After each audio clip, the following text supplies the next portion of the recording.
When Steven Spielberg first heard the story of Indiana Jones, he pictured a new kind of hero and spent 6 months searching for an unknown actor to play the part. We were stuck. We had 3 weeks to cast the part, and there was nobody close. And then I saw Empire Strikes Back, and I said, Harrison Ford is Indiana Jones. And I called George Lucas, and I said, he's right under our nose. And George said, I know who you're going to say. And I said, who? He said, Harrison Ford. And I said, right. Indiana Jones is an archaeologist. In his spare time,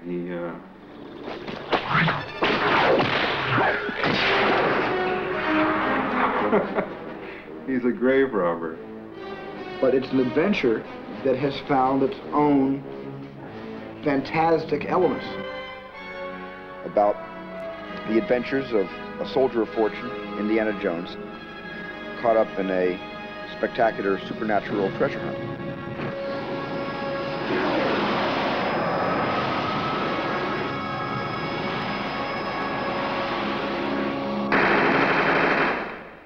Indy's girlfriend, Marion, a hard-drinking, two-fisted woman, is played by Karen Allen.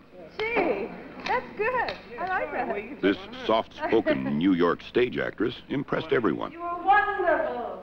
Thank you. It was going to be an enormous challenge to me because I've never done this type of film or this stylized type of acting in film. Anytime, you know, you put somebody in with snakes and skeletons and falling down cliffs and all that sort of thing, it's a whole nother ballpark.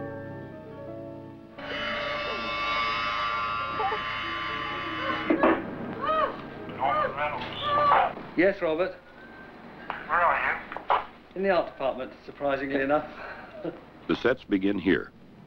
Graphic artists and draftsmen working under the direction of production designer Norman Reynolds. The interior sets would be built on the soundstage in London, but the exteriors, such as this archaeological dig site in the Sahara Desert, must be built on location. And the locations could be halfway around the world. It's been 3 hours work and about 5 chops. I mean, we are spread thin right now because we have construction crews in 3 countries. And it's hard for the production designer just to get around to see everything.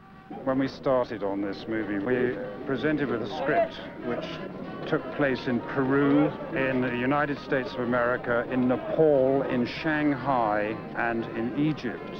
So we went to look for locations. We had already decided in principle that we would make the Egyptian part Tunisia on the basis that we were not seeing the pyramids, the Sphinx, or the Nile. So it was quite logical we could do it here. We'd worked here before on Star Wars. We knew that the country was suitable, basically. The art department built scale models for each set. This miniature of the dig site filled an entire room.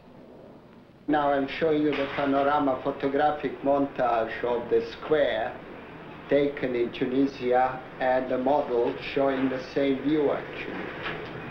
With all due respect, not all directors can visualize everything, you know, from the drawings and plans, because plans are understood by architects and draftsmen and people like that. But when they see a three-dimensional presentation of the thing, it's much easier for them to understand what's going on. And they can also plan much better because they can see the distances. They can see the heights.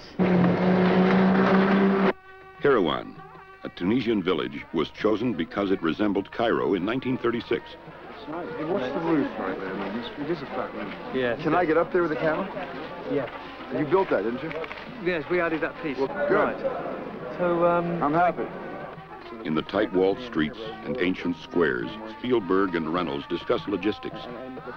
Reynolds will provide a number of small sets to dress up the location. Yes, we have that, the cart, the fruit stand, big colorful fruit stand over here. Yeah. And maybe some other... Now, the thing of it is, he has to have room for that bullwhip. Now, we can't get the crane in here, that's for sure, unless you can go through the door. Yeah, you get through there. You probably Right. get through. Well, this should be the location. Let's use this instead of the other one. Instead of that. Instead of that. Both situations right here. Shoot. It's a hard decision to make because these small areas are very visual. Yes, they are. But we don't have enough time to make all these location moves from one to the next. Spielberg faced a compromise. If he made Cairo smaller, it would be easier to shoot and easier for the audience to follow. I just wonder if it's as far as the movie's concerned, whether it's just a little bit convenient that everything sort of happens there, you know? That's my only doubt. But you see, what it does is it gives us a geography. And I think sometimes geography makes people, an audience, more secure with the story. Yeah. But back in London is where the truly elaborate sets are built. Today, Reynolds pushes to complete the massive Well of Souls set, where Indiana Jones will discover the lost Ark of the Covenant. This is the most difficult set of the entire production. Simply because of the size involved, the fact that it's 30 feet in the air and the actors have to get from the top to the bottom, and just the physical difficulties involved. The difficulties in constructing this huge underground tomb were resolved through careful experimentation with models and mock-ups. The set is now completed and ready for shooting.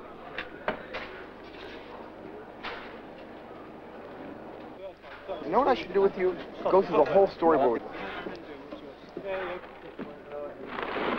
Spielberg begins the day by reviewing the storyboard, a series of drawings, like a comic strip, that outlines the day's shooting. This will help him show the cast and crew exactly what he plans to photograph. At the beginning of the production, Spielberg made stick figures for every shot. Since then, professionals have redrawn his sketches, and they now become the storyboard, visual script. Now, here's our first shot today. They all look down into the hole. There's nothing down there. It's all black. Now we're down below looking up. Indy, why does the floor move? Give me your torch.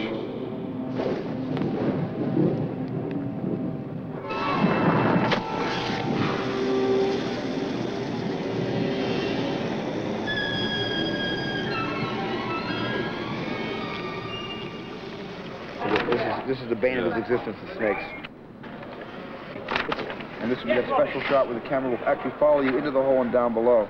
Indy takes a firm hold of the rope and it suddenly comes off and falls.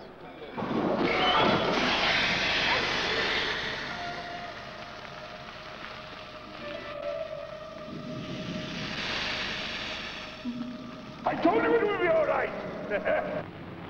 And my big problem in making movies is, especially an action picture, in a very fast-paced sequence, I'm trying to turn the page before I ever finish the shot. I've already shot that thing in my own head. That's done. That's a print. The gag comes off Marion's mouth, and she is unceremoniously shoved into the hole. Marion! Hang on! Don't fall! Marion, I got it! If she falls, she goes into the snakes. But that shouldn't bother her because the fall will kill her. You know. And we hear this huge stone, you know, grinding against stone. The shadow moving over both of them. Indy, meantime, throws the bullwhip up to the jaw. She's in total black as she screams. He screams in the sheer brute agony of having to push tons of weight with his own body strength.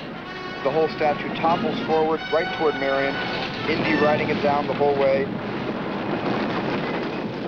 I'm gonna get some mustard now. Okay. Suspense is really killing you, huh, Harrison? Okay. This is the best part. You left me at the best part.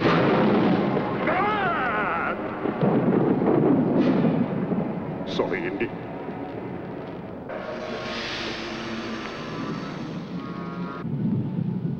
Snakes. Why did it have to be snakes? We gotta get Robert down here. We don't have enough snakes to make the scene work. Just the set's too big for the amount of snakes that we have.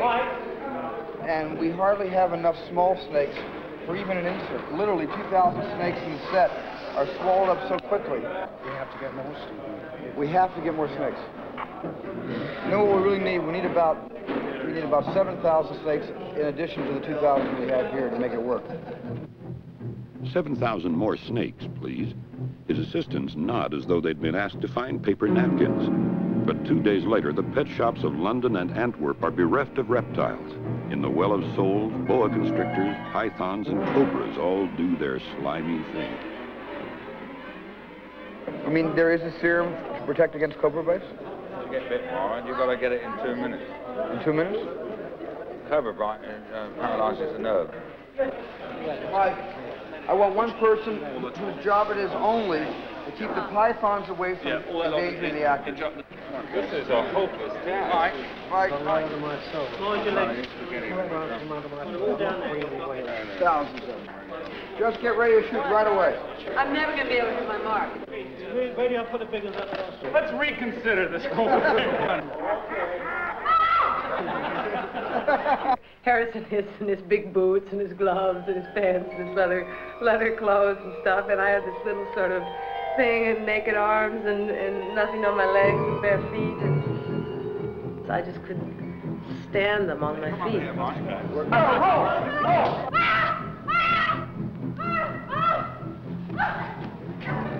As you come down here and there are 10,000 snakes in this shot, and it's like it's not really happening.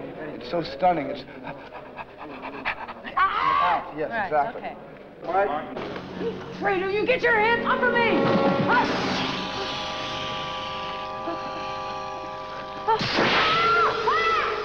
When I say to you more and more, you give me more, but you give me more in increments of millimeters instead of feet. You know what I'm saying? Yeah. It's just that there are some moments where there's a skeleton in the closet. And there's two ways of reacting to the skeleton in the closet. One is to go, aw, shucks, that didn't scare me. And the other is to let your eyeballs pop out. Not so much the mouth of just, look at my face, just, yes. Right, okay, good. Here we go. And I began my relationship with Karen by cajoling her and talking very softly to her, and wound up in the middle of the movie just by saying, scream, roll your eyes, look into the camera, don't look at the camera, look over there. Action.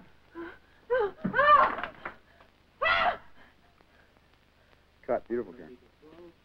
That's terrifying. This is the music right here. That's all you need. Well, so I'm feeling less and less and less silly. Yeah, and you're looking better and better. I mean, I love the last take coming down on you today. Every actor needs a different director for each moment. And I think I have to be a different director for each actor, moment to moment. Not too big, so that's almost a hand involuntary.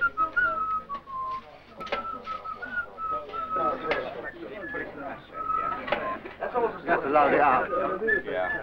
John, good. Can we just do some face jokes? Can I have this man and his wonderful face? And can I have him back there among these women and men right here to be pressed right into the foreground? Yes. This guy's face. Right, you come with me, sir. Exchange him with the guy with the dirty face. Yes, exchange them. Come over here. Assistant Director David Tomlin, Spielberg's physical extension, handles large-scale, heavily populated scenes. You are here, sir. Right? You're all going to be good actors. So I've explained the story to you. You pick your champion. So we're going to rehearse it. And you really be rooting for these people because you've got your money on and you have very little money.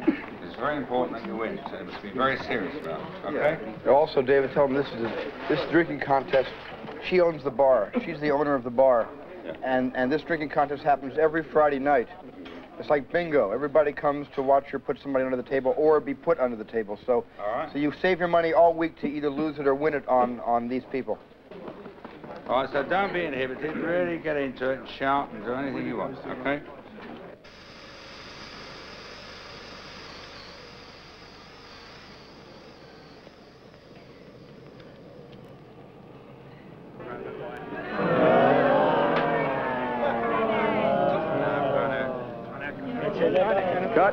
Cut. Stand with the actors. Listen very carefully. That was good. Now wait, let's talk about this 1 second. There are two things we're going to change. Now we can't see your eye if you're looking down here. You have to cheat and look up here. Yes, then we can see. That looks great. Looks like you're totally drunk out of your mind, but you can still see. And at that moment, to stop them, scream that out because Pistare. louder. Just Pistare. right, louder. Pistare. Pistare. Great, twice is great. And at that point, everybody freezes and takes the money away. And then, with this glass, it's his turn. What could be nice? I don't want to leave your face for one moment. After the story, when you get your senses back, you're still half gone. A little smile, like, okay, sucker, it's your turn. Right, great. Okay, sucker, it's your turn. Wonderful. And then when it out, and then the demonstration of victory, and then down.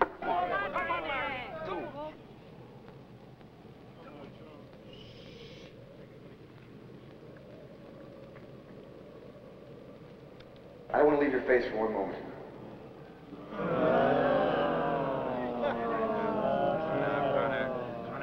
There's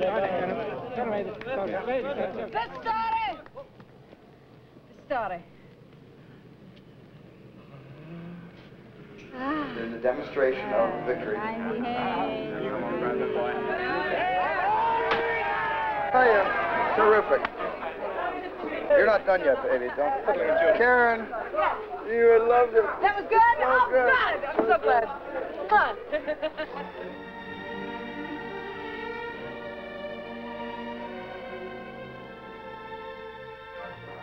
That could be a really nice moment. It doesn't also can be cheated toward camera.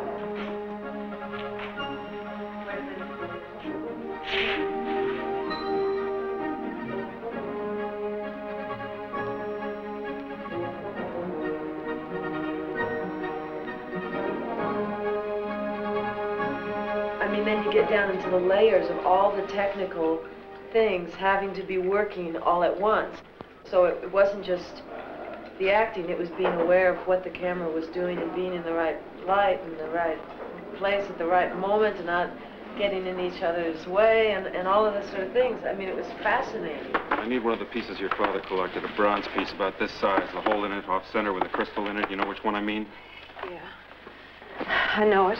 But... Yeah, see, this is so tight. If you move an inch back, you're out of the shot. Indiana Jones.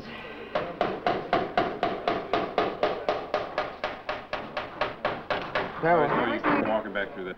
I mean, I'm more nervous under ordinary circumstances. Other kinds of things make me nervous, but being in a movie doesn't really make me nervous anymore. There's probably a tension there that I learned to deal with that I don't acknowledge. But there's nothing operative. There's nothing that I have to deal with before I can do my work. Okay. I got ribbon. I got Terry. You know the second one. It's frustration. That's different than tension. Sometimes there's a frustration in not being able to make it work. You just have to keep trying. There's a moment before it comes together in which you're both doing separate things, right. But when it comes together, you're both doing the same thing, and that's the part that you're going to use. Energy and fire. We see everything that we want to see in you happens there. The moment you look up and after having heard your voice. The whole transition from, oh my God, to cover up.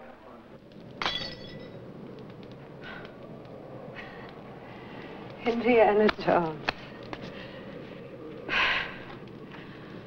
Always knew someday you'd come walking back through my door. I never doubted that. Something made it inevitable. So what are you doing here in Nepal? I need one of the pieces your father collected. I learned to hate you in the last 10 years. That window's on fire. The table's on fire. This is burning, this whole thing's burning here. This action scene involves planning and control of a web of elements and details so complex that it takes a crew of experts months to put it together. When these elements do come together, it's pure choreography. The kind of ballet. Every element perfectly timed. Stunts, special effects, overall design, all precisely coordinated. Here, special effects expert Kit West goes over a gunfight scene with Spielberg. This is a flat squib which is devised for setting into a wall and gives it a spark, and like ricochets off metal. I basically prefer to do pictures and lots of bangs and explosions. Bang, bang, bang, bang, bang, bang. We have 20 in each, right? No, what I've done is I've got 10 and 10 and 5 for your first take. Great. Okay, so it's 10, 10, and 5. Yes. Show it to me again, and let me play the machine gun. I'll go pop, pop, pop. This is kids' play. I mean, today I shot my sort of first gunfight. This is my first real good guy versus bad guy shoot 'em up. You know, as if you're a perfect marksman. Now watch me. Yeah. You aim, and at the last minute you close your eyes and pull the trigger. I love it. Okay? I love it. Okay, ready? we began, which is something I've always wanted to do, we began to choreograph it like a dance, by the number. That's how it's done. That's how it's usually done in movies.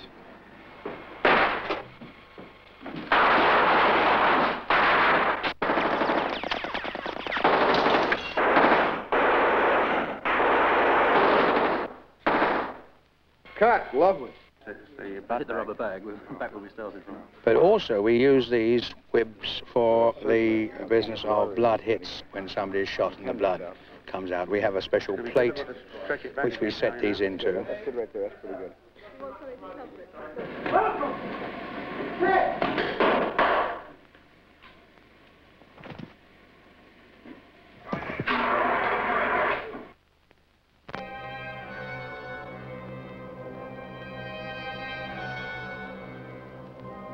In this scene, the Ark is finally opened, and the climax is a tour de force of special effects.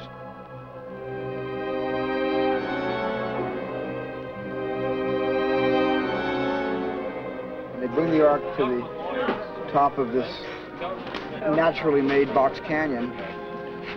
And of course, all they expect to find inside the Ark is the Ten Commandments, the Germans. None of us are expecting anything beyond broken stone tablets. But it's said that the tablets were returned to God and that the Ark was destroyed in the Temple of Solomon. But our film, based on what George Lucas's beliefs are vis-a-vis the Ark, is that the Ark was in fact moved and not destroyed in the temple, and then discovered by you wonderful people.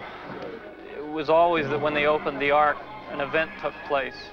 Spielberg knows how the special effects will look and communicates this to his actors. Here, the premise is that, like Lot's wife, looking will turn them to stone. You know, I mean, like you're tied, only your head can move. Like, yeah. I can't! Don't look, Miriam!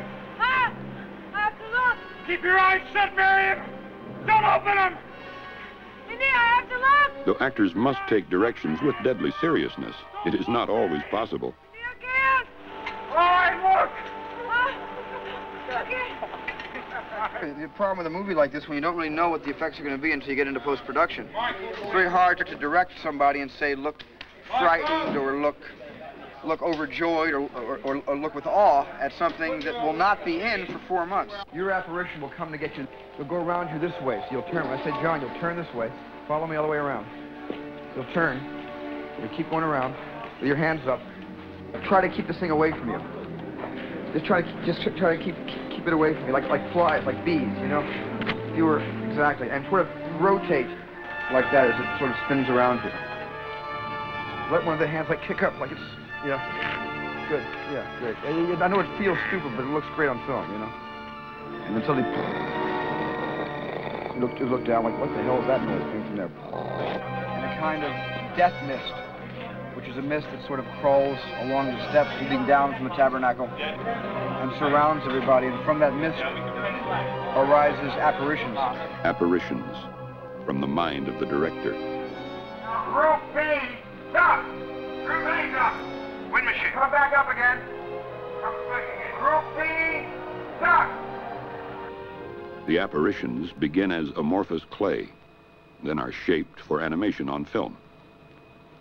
I like that same flat look over here, so it's not so rounded.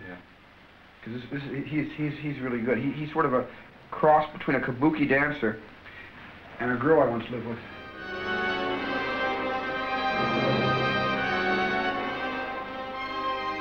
It's very important that the hands, the separation of the fingers, and the face and the clothing is like this, because we have to register the dummy bust of Paul with the real Paul. Paul Freeman is immobilized in plaster. They will create a three-dimensional bust with exactly the same expression as this frame of film. $2. Has to go behind the teeth. He must hold his grimace of horror, an hour-long ordeal, while the latex and plaster mask is cast. This effect will last only a few fleeting moments on the screen, belying its hours of behind-the-scenes preparation.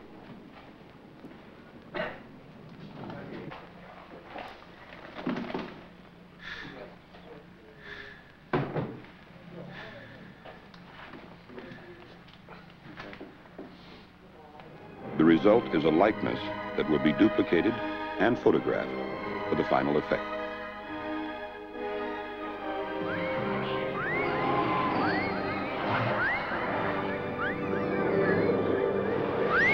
We're dealing with a kind of special effect that we haven't used before, and we're trying to come up with a new look. It's beautiful!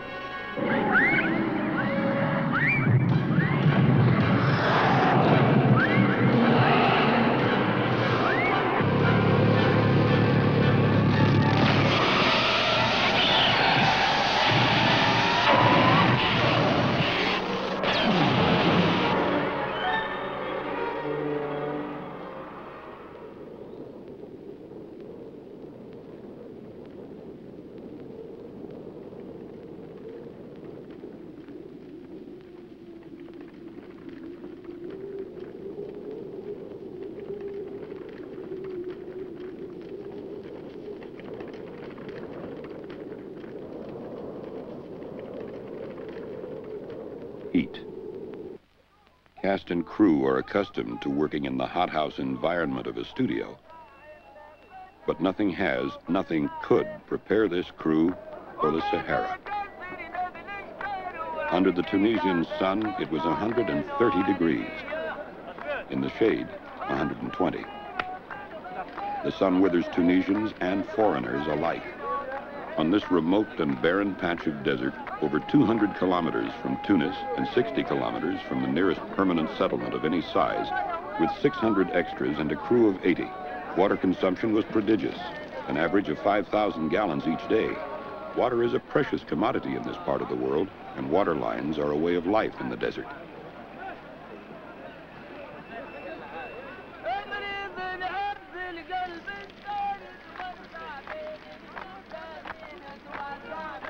Filming in the desert for nearly a month reduced even the most coherent minds to dusty gibberish. Norman, do you have any other ideas? Paul? Anything. Let's just go off and make another picture. Let's do a picture about, let's do a picture about a movie crew going crazy in the sun. He's gone, you know. Flip the sun. And Steve does a great deal of homework when he does a picture, and he's very organized, and I think one of the main reasons that the film is going so well, and we are ahead of schedule at this point, is because Steve also has gained a great deal of technical knowledge on making movies, and he's made these kind of movies before. He knows what to anticipate. He knows how to make a production move.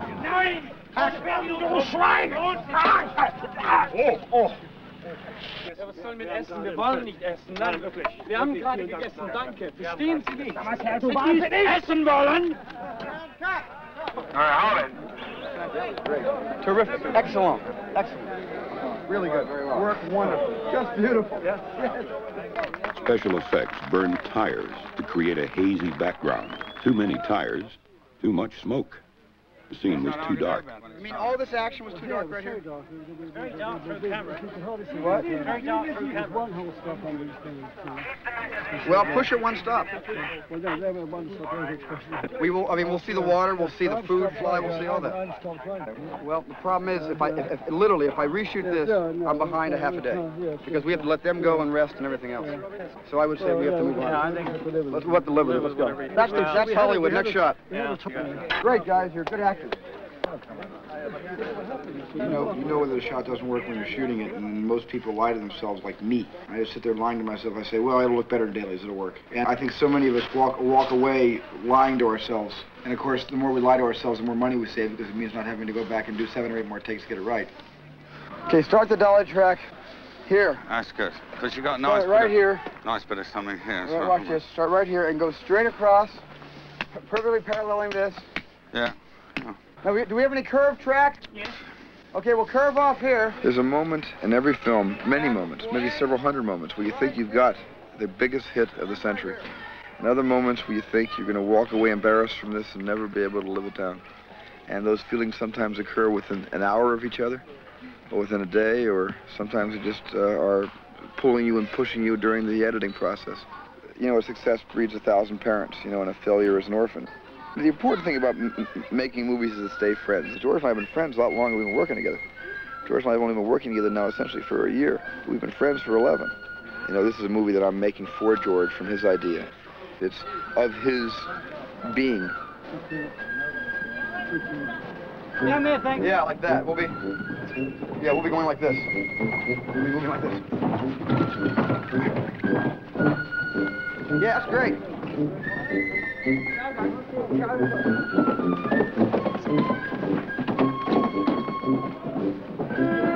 And cut. Lovely timing. Okay, thank you. They had to import every stick of wood, scrap of cloth, or stone to truck in daily between 5,000 and 10,000 gallons of water. Medication for dysentery, creams for sunburn. The production involved making traditional Arab costumes for 600 extras.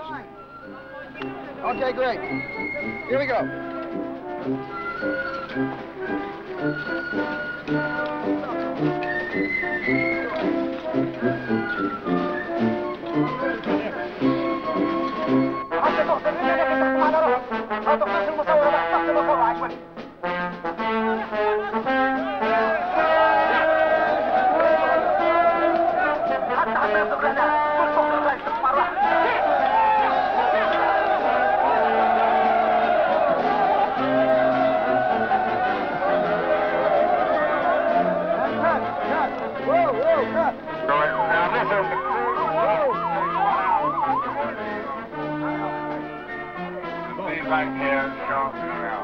Making a movie is like fighting a small war.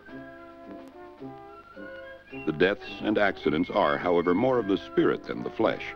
This small war was planned by experts and fought by professionals.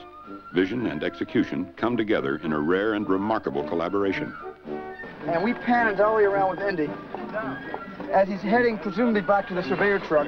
And just as he gets about here, Harrison, a convoy comes by, one vehicle with a whole bunch of foot soldiers, and it's like turning away again, and just until the coast is clear, he dips into the tent. Is that logical? Yeah, me too. Okay, well, shoot. Okay. Okay.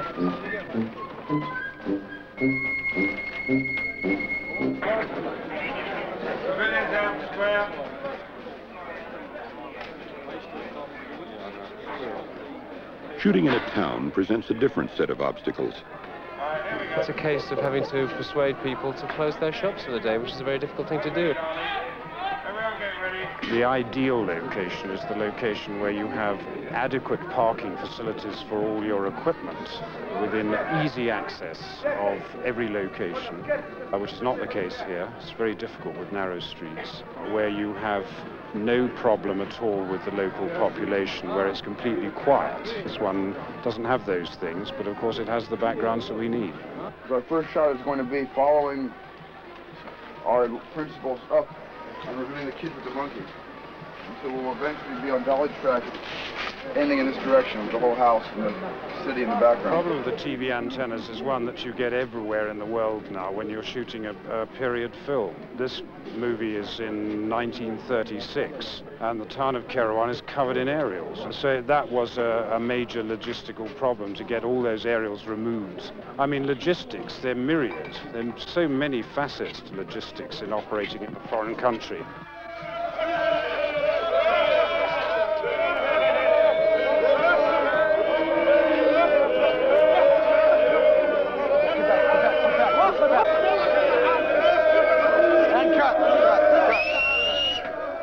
Okay, check. Okay. Do one more thing for me right now. How look coming forward? They came forward okay? Yeah, pretty good. Tell them to do it again, but don't laugh, but don't point.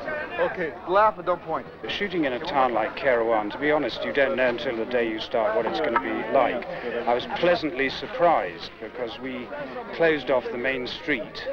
I don't know of many cities in the world where we could have done that without creating a riot. More direct. Yeah, more direct. More direct.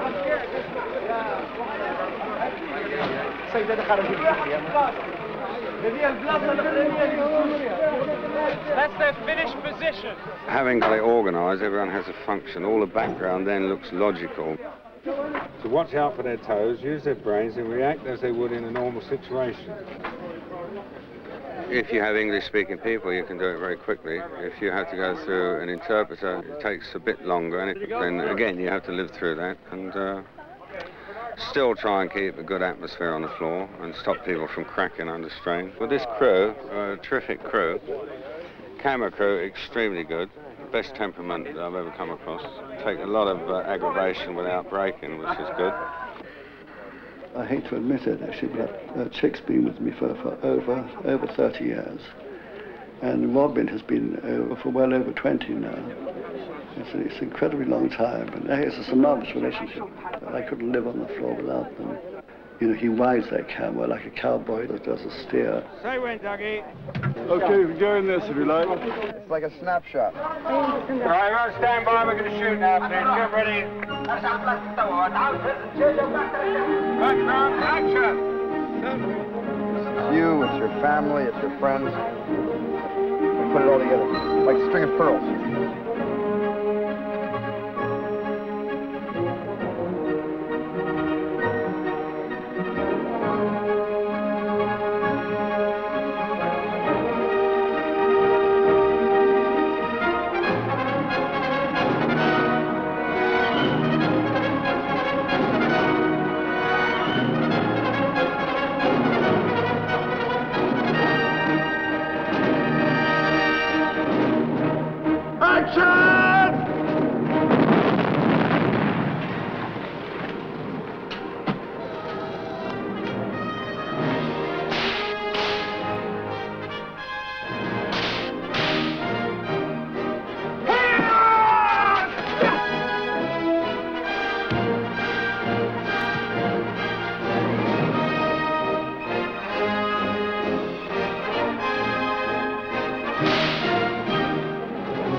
I'm so pleased you're not dead! Indy, we have no time. If you still want the Ark, it is being loaded onto a truck for Cairo. Truck? What truck?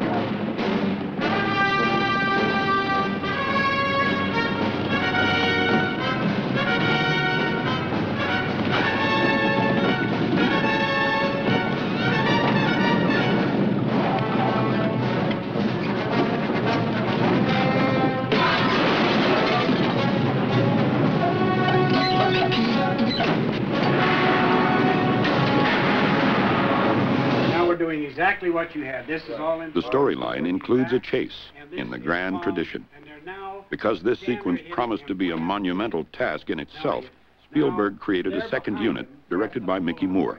Then this truck comes around, he's overshot, the car goes through the tent. Spielberg and Moore used the storyboard to plan the chase.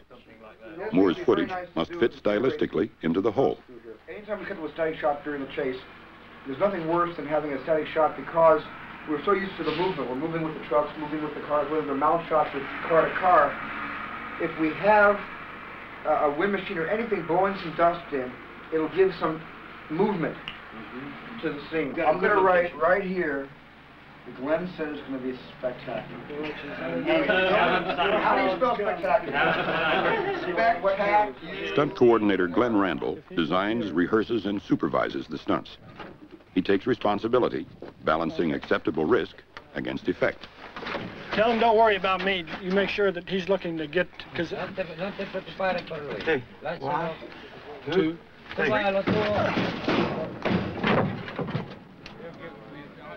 Harrison Ford did some of his own stunts.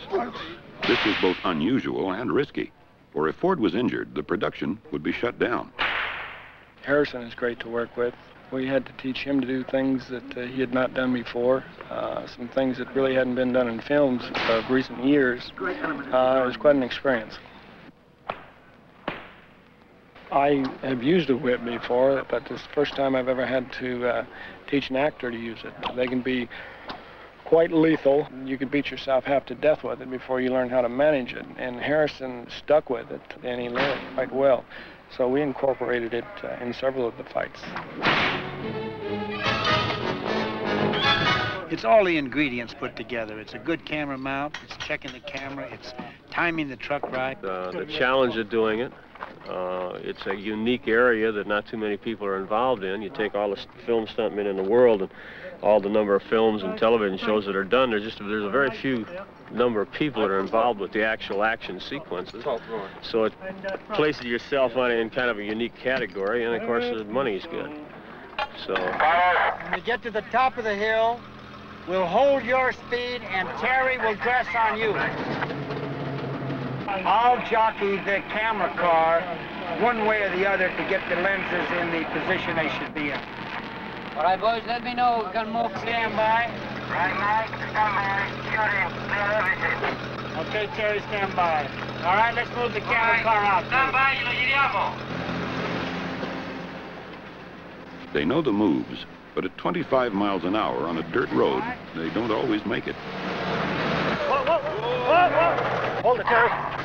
Nobody has a gun at your head, and nobody's making you do this stuff. Terry Leonard will try to top one of the classic movie stunts.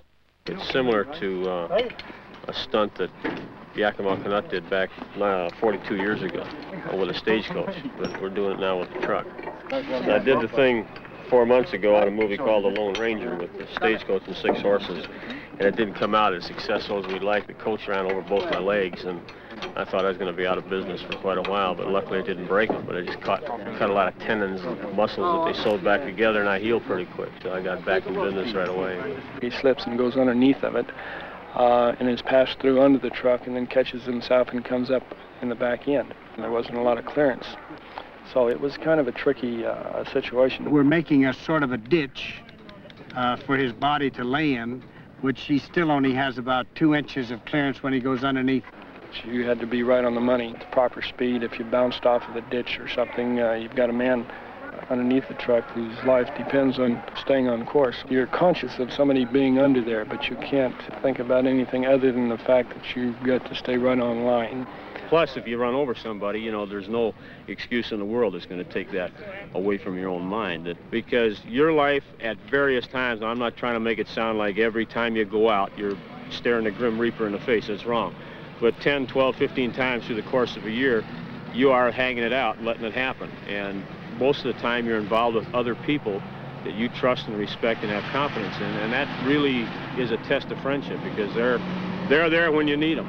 No, you can't cheat it too much. It's got to be as much as you can right in there. Yeah. Wally, line that up, will you? All right, let's clear here, boys. Let's clear. So he's not behind the housing? Yeah, give me a check, Terry. All right.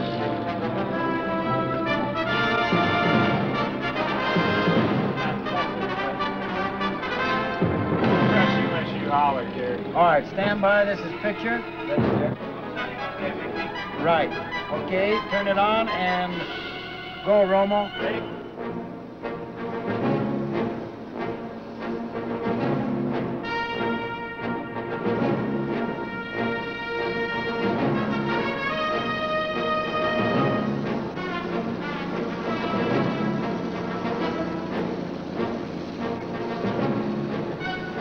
Nobody has a gun at your head. Nobody's making you do this.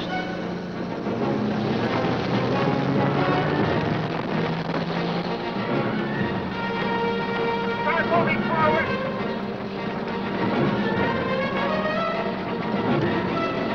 Okay. Stop. The magic of movies. The magic of movies. Jesus Christ. Hey, look at this, though. Never know how it was done. No.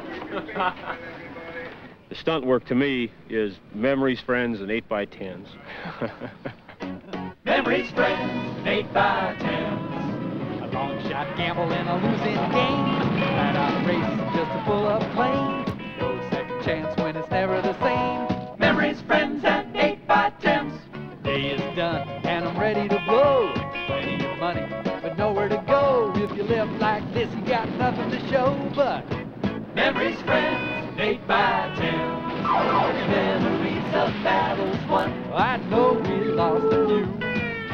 Friends can't heal the damage done. This kind of life can do. And the only kind of evidence is memories, friends, and 8x10s. It's cannoned as it hits the ram. Because it's a big mother of a truck. Cannoned up. It's cannoned over my side. Then we've got to get Glenn out. Glenn out of where? Out of the cockpit. He's driving it?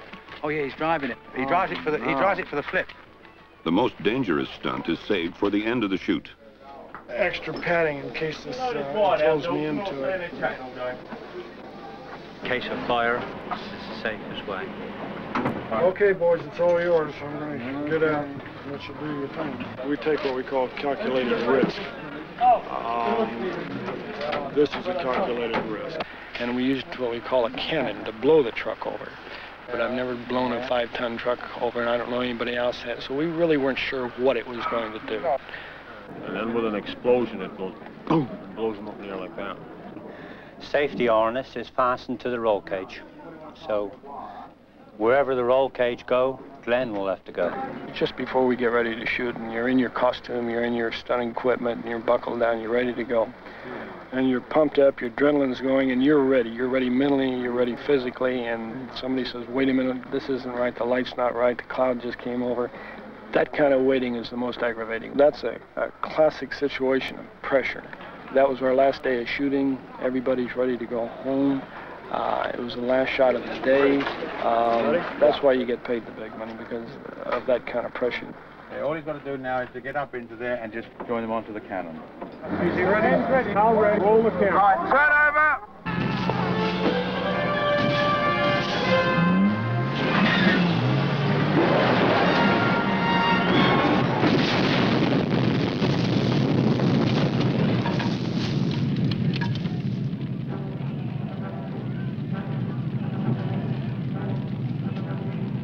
Just lovely. It would work because it was a whole concept master. I mean, it was just the explosion, but he comes right into a close-up like this and reacts to it. He's back. But there may be more stuff bombs. in there. It's a good symbolic get me out of Tunisia shot. That's wonderful. Super.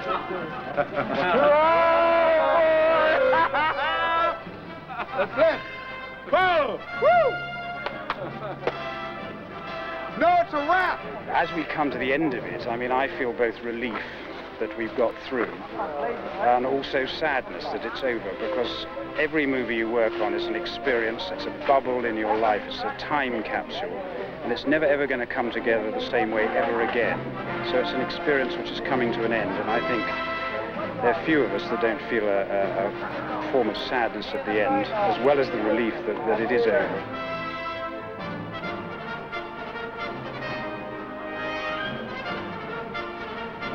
You never stop learning. Each one is a new experience, a new country, different set of rules, different personalities, and different technical problems. And I think part of the fascination for me about making pictures is that. It can never become dull because you never know it all. Your apprenticeship is for life.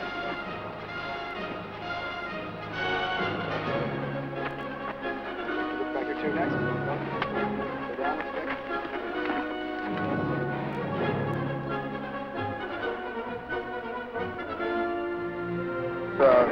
Very difficult. Looking back now, I know why I wanted to work so hard and come in so far under schedule. But in the long run, I think it'll be better for the film because there will be much less self-indulgence. There was no time for it, just to tell the story. So I'm very happy with the movie. We'll see how I feel 10 years from now when I look at it for the first time.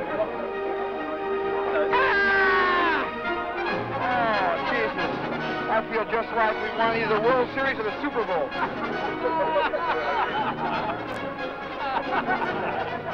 Steve, congratulations. Thanks a lot. You guys are great too, by the way. Thank you very much. See you in the cutting room. Well.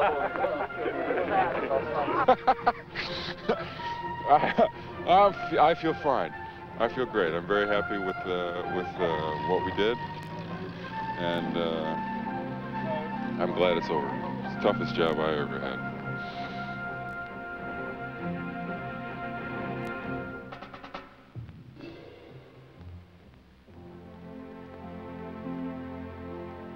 Bye. 8x10s. A long shot gamble in a losing game. Flat out race just to pull up lane. No second chance when it's never the same. Memories, friends, and 8x10s. The day is done and I'm ready to blow. Plenty of money, but nowhere to go. If you live like this, you got nothing to show but memories, friends, and 8x10s. Memories of battles won. I know we lost a few. Friends can't heal the damage done. This kind of life